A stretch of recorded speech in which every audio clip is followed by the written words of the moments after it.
Hi, everybody. I've talked a lot lately about why new trade deals are important to our economy.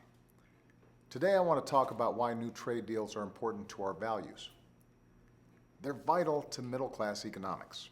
The idea that this country does best when everyone gets their fair shot, everyone does their fair share, and everyone plays by the same set of rules. These are simple values. They're American values. And we strive to make sure our own economy lives up to them, especially after a financial crisis brought about by recklessness and greed. But we also live in a world where our workers have to compete on a global scale. Right now, on an uneven playing field, where the rules are different. And that's why America has to write the rules of the new global economy, so that our workers can compete on a level playing field.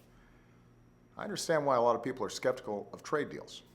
Past deals didn't always live up to the hype. They didn't include the kind of protections we're fighting for today. We have lessons to learn from the past, and we have learned them. But trying to stop a global economy at our shores isn't one of those lessons.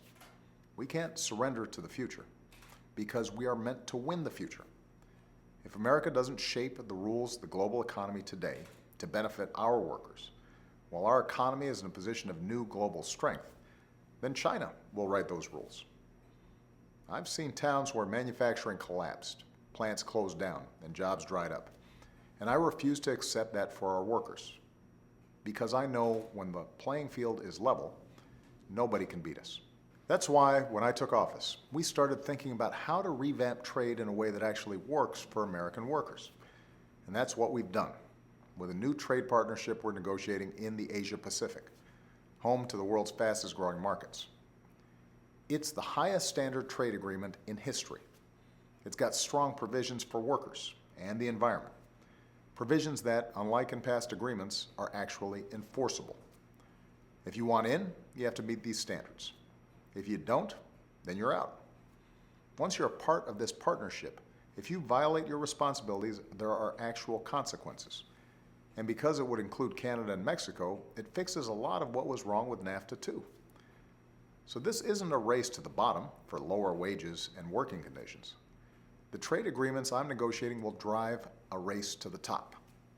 And we're making sure American workers can retool through training programs and community colleges and use new skills to transition into new jobs. If I didn't think this was the right thing to do for working families, I wouldn't be fighting for it. We've spent the past 6 years trying to rescue the economy, retool the auto industry, and revitalize American manufacturing. And if there were ever an agreement that undercut that progress or hurt those workers, I wouldn't sign it. My entire presidency is about helping working families recover from recession and rebuild for the future.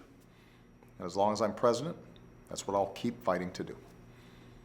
Thanks, and have a great weekend.